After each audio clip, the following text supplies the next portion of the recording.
Bem-vindos ao Pergunta Simples, o vosso podcast sobre comunicação. Renovo esta semana o apelo para que subscrevam o podcast na Apple, no Spotify ou noutra qualquer plataforma de que gostem mais. Se acharem por bem e quiserem, escrevam um par de linhas de avaliação numa destas plataformas. 1, 2, 3, 4, 5 estrelas é o máximo. É que assim o santo algoritmo funciona e mais pessoas vão descobrir que é um podcast que fala dos temas da comunicação. Se visitarem o refrescado site perguntasimples.com, podem ver que é ainda mais fácil subscrever ou partilhar o programa. Obrigado por isso. Hoje é dia de falar de marketing social.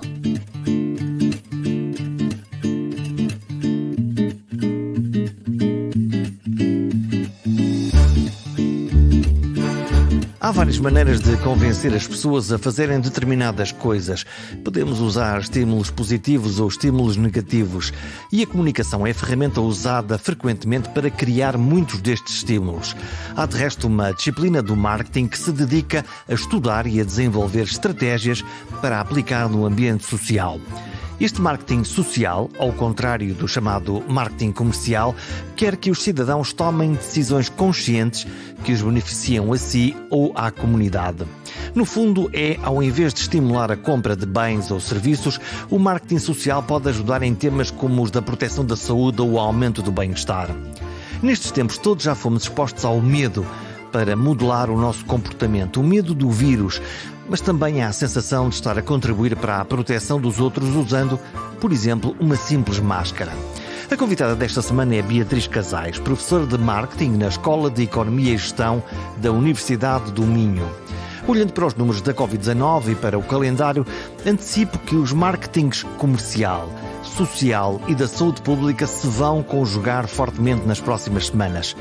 Com o Natal ou em suspenso, Beatriz?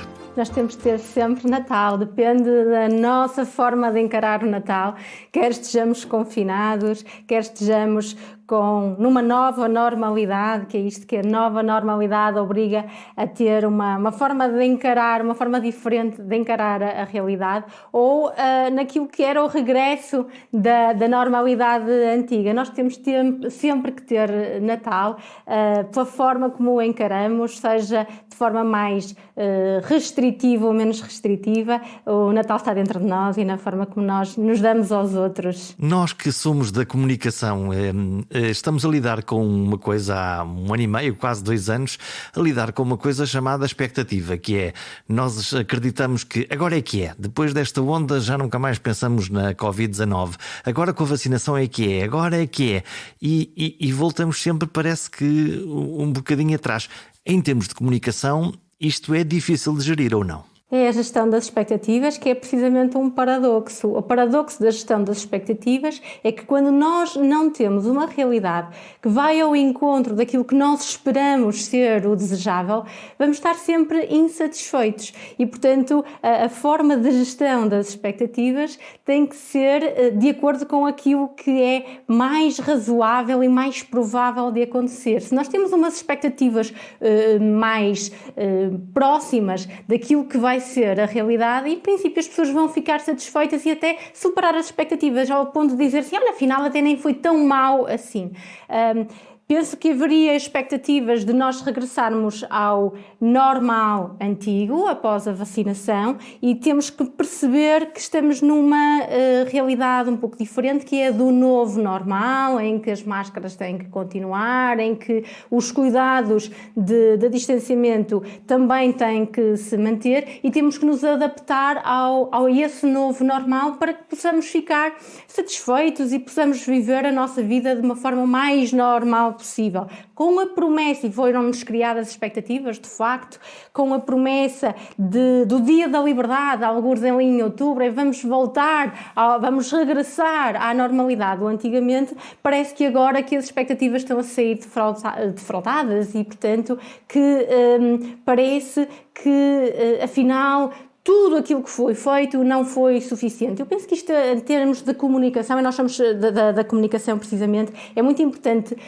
perceber quando se procura trabalhar a comunicação para um efeito de marketing social, que é da vacinação, queremos a adesão da população para a vacinação, é dada uma promessa que a vacinação vai ser a solução desta pandemia, e a vacinação vai ser a solução para todas as restrições que temos, quando na verdade percebemos que agora vamos ter que andar constantemente a fazer reforços da nossa capacidade imunitária com diferentes doses e contínuas doses de vacinação. E tu achas que isso fomos nós que quisemos acreditar nisso, disseram-nos isso, ou é um processo inevitável? No fundo, nós, quando percepcionamos que há uma esperança de regresso à normalidade, de nos livrarmos deste stress com que vivemos, esta tensão que vivemos no último ano e meio, é inevitável que, mesmo que não nos digam isso, que nós temos aquela secreta esperança que agora é que é, ou, pelo contrário, a condução da comunicação, como ela está a ser feita, como ela é feita, tende exatamente a criar-nos essa cenoura, essa esperança, e, portanto, depois ficamos todos, era isto. Bom, nós temos que perceber que nesta situação da pandemia há aqui um elemento que nenhuma das partes controla. E eu digo aqui nenhuma das partes, ou seja, nem o público-alvo, os receptores da comunicação, nem os emissores, as entidades de saúde e os comunicadores que estão envolvidos na comunicação de saúde pública. E esse elemento é uma constante incerteza e uma grande incerteza. Ou seja, então no início da pandemia e ao longo deste processo havia muito mais a quantidade de informação em falta era muito maior que a quantidade de informação que todos nós dispunhamos. E por isso mesmo estamos aqui a lidar com fazer comunicação com base na incerteza. Quando nos fazem um conjunto de promessas que criam naturalmente uma expectativa de que, se nós tivermos um conjunto de ações e medidas, a pandemia vai acabar e tudo vai correr bem e vai acabar tudo bem, naturalmente que essa abordagem é necessária para conseguir a adesão dos cidadãos a esse conjunto de medidas, o acreditar que essas medidas são eficazes. A percepção da eficácia é absolutamente essencial para qualquer processo de comunicação, de marketing social. Se as pessoas não acreditarem que vale a pena... Porque senão as pessoas não fariam aquilo que supostamente têm que fazer. Se elas não tiverem um mínimo de fé de que um processo de vacinação ou de uso de máscara ou outro qualquer, de que aquilo pode ser um caminho, as pessoas vão dizer, eu se calhar não faço isto. Naturalmente, é a mesma coisa quando nós estamos a dizer que o fumar tem efeitos prejudiciais na saúde e provoca o cancro de pulmão. Certamente que há muitas pessoas que desenvolvem cancro do pulmão que nunca fumaram e muitas pessoas que fumam e que não desenvolvem cancro do pulmão.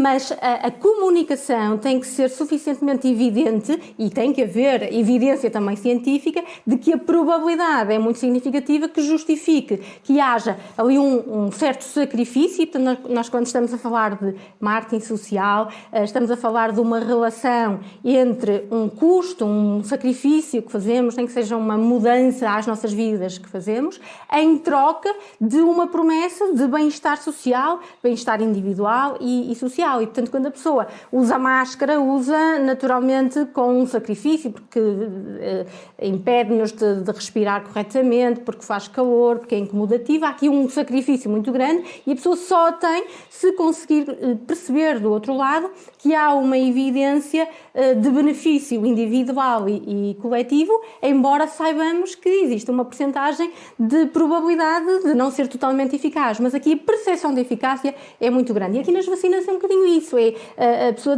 tem que se manter a comunicação de que a vacinação é efetivamente eficaz na prevenção da doença grave, apesar de podermos não ter o Natal que desejaríamos e termos que nos adaptar ao novo normal. E, portanto, essa percepção da eficácia é muito importante. Embora, também devo dizer, que quando nós estamos a trabalhar em termos de marketing social, nem todas as ações que nós procuramos dos cidadãos não tenham que ser necessariamente voluntárias, ou seja, aqui o efeito de criar uma medida obrigatória, que é isso que se discute muito em relação ao uso de máscaras, não é? É conseguir que as pessoas tenham um determinado comportamento desejado, não porque efetivamente consideram que é adequado ou porque o fazem de livre e espontânea vontade, por resultado das ações de comunicação, mas pela instituição de uma legislação em que torna obrigatório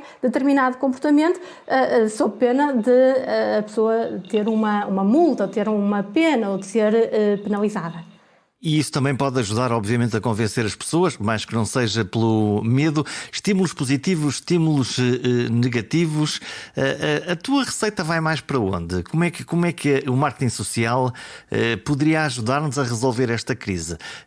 Vale mais dizer, veja lá, usa máscara, ou usa a máscara, ou vem aí o polícia e leva uma multa? Bom, eu sou da área da gestão e por isso mesmo não posso ter receitas. A minha resposta é: não existe uma receita, vai depender do forno e vai depender do tipo de ingredientes que vou usar, se vou deixar mais tempo no forno ou menos tempo no forno. O que eu quero dizer é que eu tenho que ter uma capacidade de análise do contexto, de perceber do que é que estamos a falar. Se estivermos a falar de prevenção rodoviária, é diferente de estarmos a falar de questões ambientais ou de estarmos a falar de diferentes causas de saúde pública, e dentro da saúde pública há diferentes assuntos também que merecem uma atuação diferenciada. Ou seja, eu tenho que ser capaz de perceber qual é a mensagem que quero passar e qual é o público-alvo para quem vou falar. Em termos de eficácia, portanto, isto para dizer que não há uma receita, existe uma necessidade de análise, de diagnóstico do que é que funciona melhor ou pior,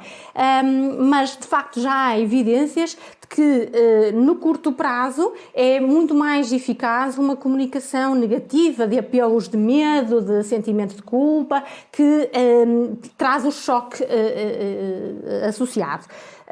E de facto isso paralisa as pessoas e tem um efeito muito grande no comportamento preventivo em relação a um determinado assunto, por exemplo, no caso da saúde pública. O que é que acontece? E imagino que alguns efeitos colaterais, como por exemplo o medo, pode conduzir a que nós não só, no exemplo que estamos a falar agora, possamos usar uma máscara porque temos medo, mas ao mesmo tempo, se temos medo, por exemplo, podemos já não ir ao restaurante, podemos já não ir consumir alguma coisa. Este impacto não se esgota exclusivamente no ato da máscara ou no ato da proteção da Covid, tem depois um halo à volta disto tudo. Sim, em termos comportamentais, a incerteza, as pessoas que são mais avessas ao risco, mais avessas à incerteza, tendem, geralmente até as pessoas de mais idade, tendem a ter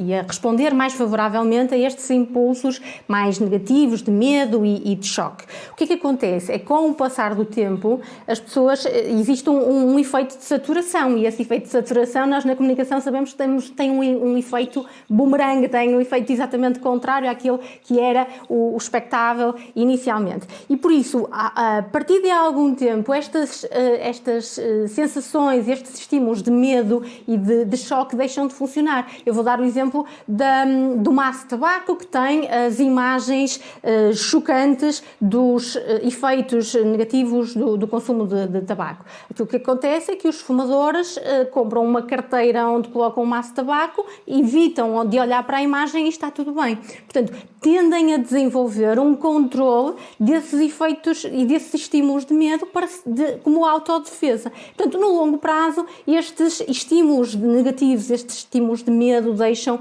de funcionar.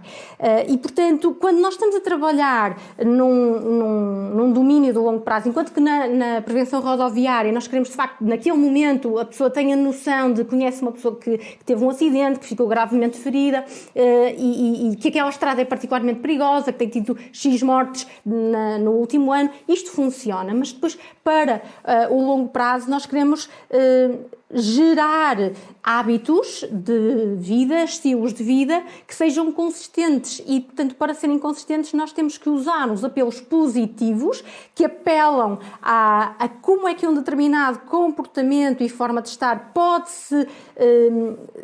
ter como consequência a qualidade de vida, ou seja, como é que a desabituação tabágica pode gerar mais qualidade de vida, como é que é possível ter uma vida mais saudável, fazendo mais desporto, privando-se de determinados elementos na sua alimentação, ou seja, mostrar o lado bom do comportamento desejado para que ele possa ser sustentado e se enquadre naquilo que é um hábito e um estilo de vida.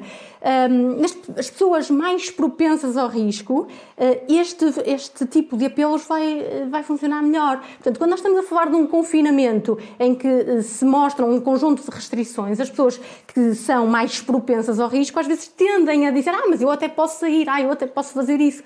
Quando a comunicação até deve ser, olha, pode ficar em casa e pode desenvolver um conjunto de outras atividades, pode mostrar o lado bom daquilo que é o comportamento desejado. E, portanto, não há uma receita. Nós temos que olhar para o assunto, para o tema que queremos abordar, perceber se é um efeito mais de longo prazo ou de um efeito de curto prazo, para quem é que estamos a falar, são pessoas mais avessas ao risco ou mais propensas a tomar riscos e também ao contexto da situação em causa, ou seja, nós estamos numa situação epidemiológica muito severa, naturalmente que uma imagem de choque terá mais efeito. Quando a pessoa, no contexto que vivemos agora, da questão de comunicar a prevenção à Covid com vacinação ou sem vacinação é efetivamente diferente.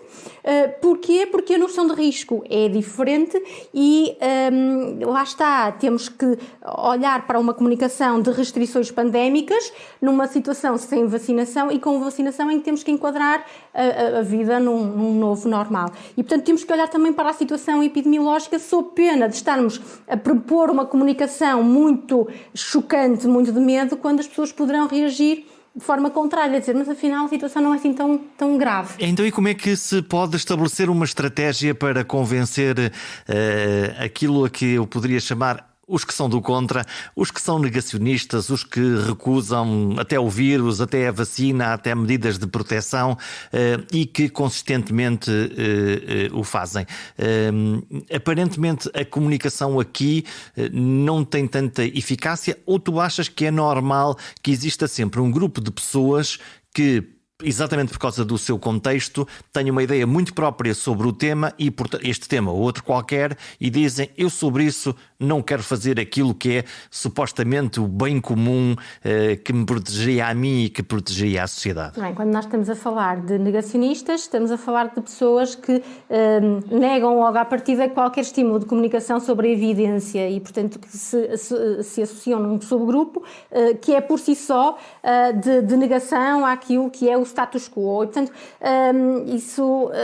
o trabalho de comunicação a uma pessoa que se associa a essa forma de pensar torna-se bastante difícil. Eu gostaria de refletir mais sobre as pessoas que efetivamente se problematizam sobre esta situação, mas já estamos vacinados, ou a maioria da população já está vacinada, e há que aqui ver diferentes contextos. Portugal está numa situação bastante privilegiada relativamente a outros países da Europa, tendo em conta os seus índices de vacinação, e por isso as estratégias de marketing social têm também, e de comunicação, têm que ser diferentes de outros países em que o objetivo é promover a vacinação.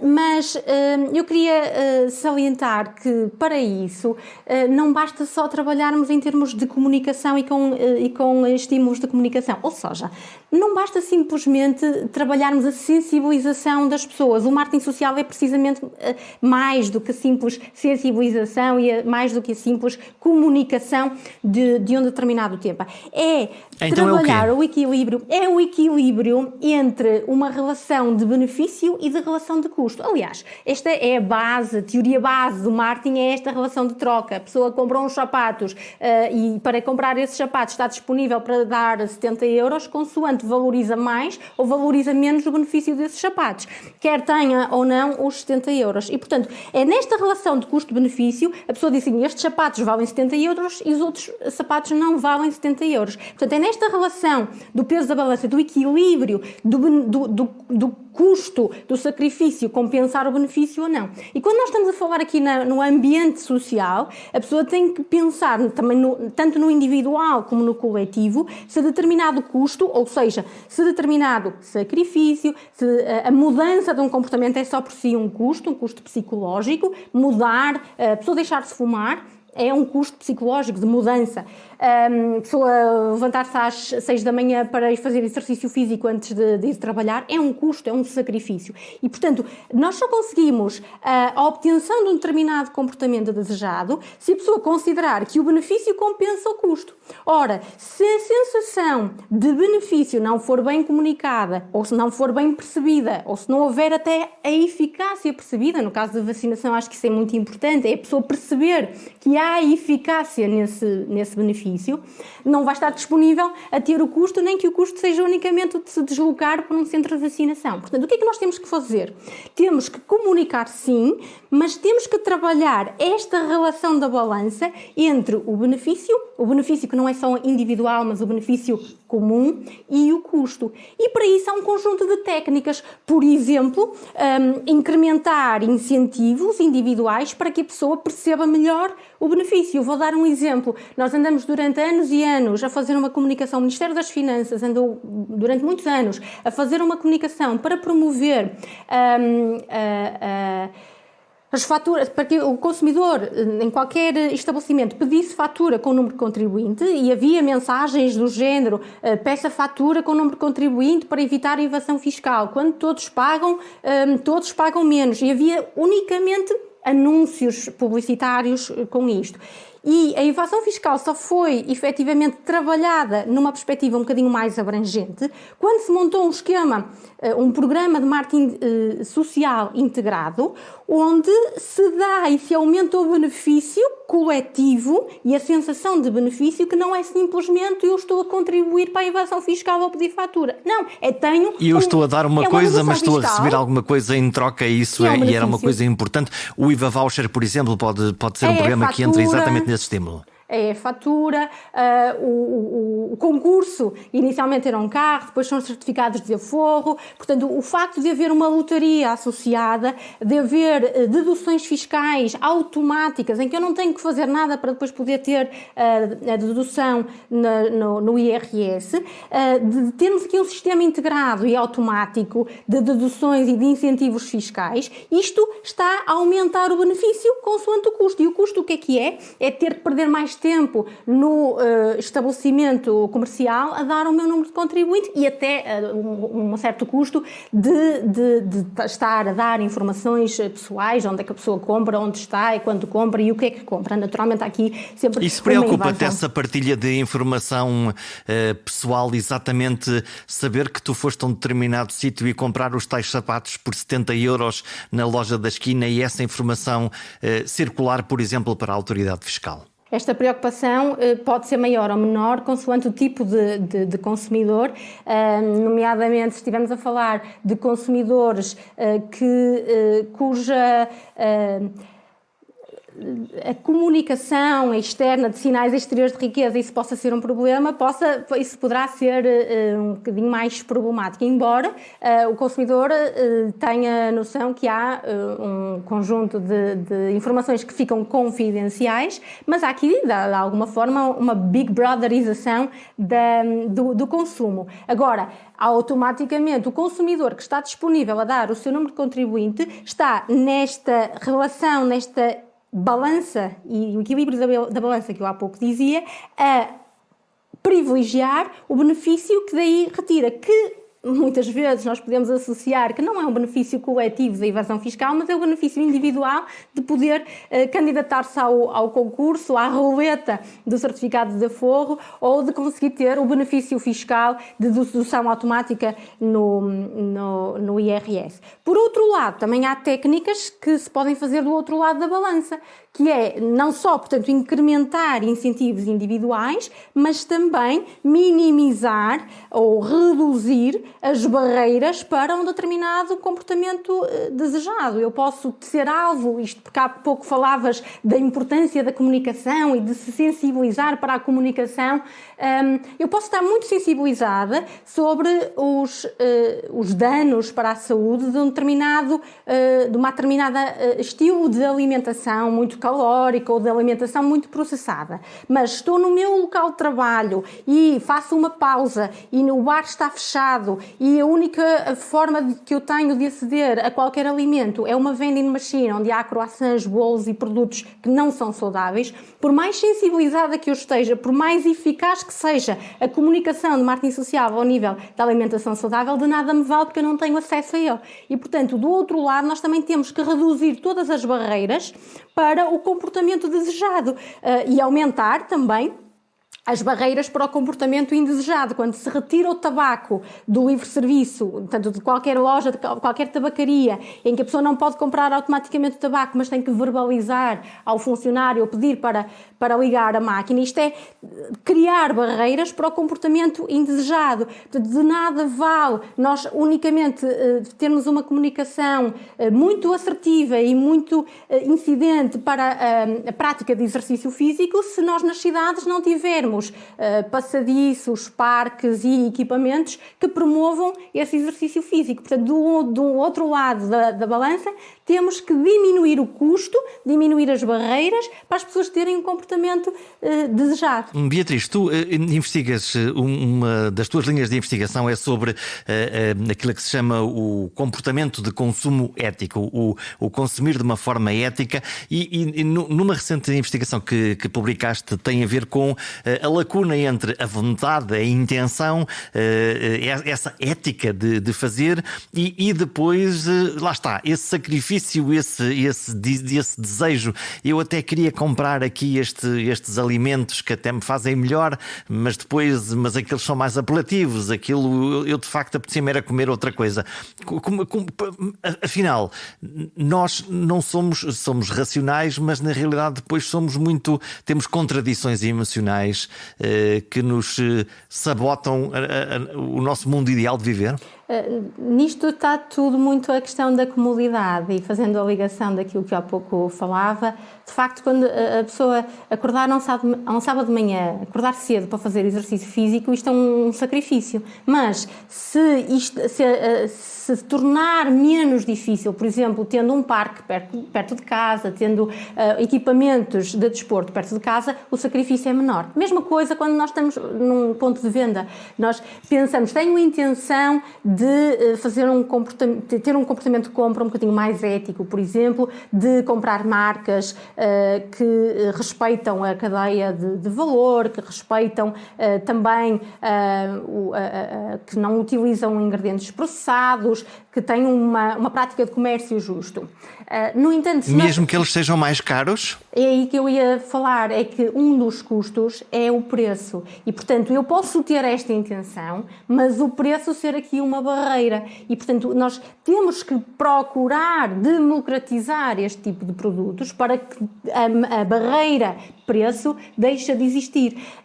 Uma outra barreira é também a questão do acesso. É que para comprar determinados produtos considerados éticos ou que cumpram as suas normas éticas, por vezes nós temos que nos deslocar a retalhistas específicos, especializados, que não são tão convenientes, não são tão próximos da nossa área de residência. Temos que nos deslocar propositadamente a esse local. Ora, se nós estamos num grande supermercado, numa grande superfície, onde os produtos que temos são produtos mais massificados, a conveniência aqui sobrepõe-se à nossa intenção de compra ética. Portanto, o que é que nós temos que fazer? Por um lado, promover uma maior distribuição destes produtos, tornando-os até mais massificados, utilizando aquilo que são os princípios da produção e do produto ético e produto sustentável, e também reduzindo aqui o preço, porque atualmente o produto ético está-se a tornar um novo luxo.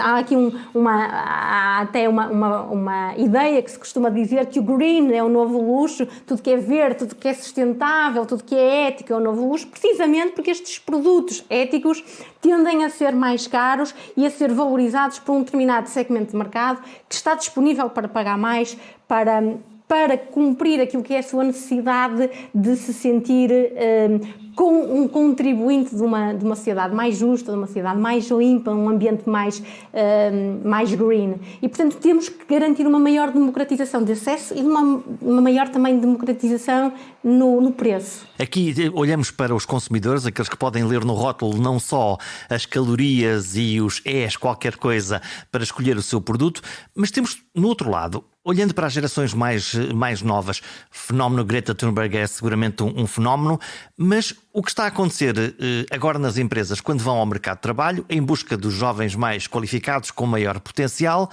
é que subitamente o salário é importante, sim ou não, as horas de trabalho são importantes, sim ou não, a mobilidade é importante, trabalhar aqui ou noutro sítio do país ou do mundo pode ser importante, mas subitamente estes jovens agora começaram primeiro implicitamente e agora explicitamente, no fundo, a contratar ou a despedir as suas empresas em função dos seus princípios, do que é que estão a fazer, do valor social que estão a entregar e não só o valor económico ou rendibilidade que estão a gerar. O que é que está a acontecer? Jorge, o que está a acontecer é que nós temos uma geração extraordinária que está a emergir agora na idade adulta e que é muito crítica, muito exigente e também muito informada. E isso é decorrente de todas as condições que as gerações anteriores lhe foram proporcionando em termos de educação, muito privilegiada em termos de acesso à informação e que faz desta nossa nova geração uma geração extraordinariamente interessante para mudar o mundo, e nós precisamos desta nova geração para mudar o mundo. Esta nova geração que vai mudar o mundo vai ser muito exigente em termos do mercado de trabalho, da sustentabilidade que as empresas onde querem trabalhar vão ter que seguir. Lá está, como tu dizes, despedir a empresa por não seguir aquilo que é recomendável, de não ter uma política de responsabilidade social aceitável. No fundo, eles inverteram a coisa, isto é, eles agora não aceitam ser contratados pelos recursos humanos, eles aceitam contratar aquela empresa para trabalhar lá. É uma inversão aqui da fórmula. Sim, já nas grandes tecnológicas também já utilizavam uma técnica, não era tanto ao nível da sustentabilidade, mas sim do bem-estar na qualidade do trabalho, ter o ginásio, ter fruta ou pequeno almoço acessível para todos os funcionários, ter atividades desportivas. Portanto, a qualidade de vida começou por ser um assunto que cria valor e que consegue com isso atrair os recursos humanos. Chama-se isso o employment branding, trabalhar a marca corporativa para conseguir atrair os melhores talentos, e hoje em dia já começa a ser a sustentabilidade também uma proposta de valor para esta nova geração. O que eu gostaria de acrescentar relativamente a esta nova geração é que será uma geração que, por força destas imposições e desta preocupação com a sustentabilidade, é uma geração que tem um estilo de vida diferente, e também como consumidores, e este é um grande desafio no marketing, é saber, conseguir antecipar como é que vão ser esta nova geração que está agora a entrar e emergir na idade adulta, como é que eles vão ser enquanto consumidores, para que as marcas possam ter os produtos certos e vender os produtos certos para as exigências destes consumidores. E de facto são pessoas que, precisamente por causa das críticas que têm sido feitas ao estilo de vida muito material, que também tem sido muito promovido pelas marcas da fast fashion, de marcas com produtos com um ciclo de vida muito curto, onde comprar novo é mais barato do que recuperar. Esta nova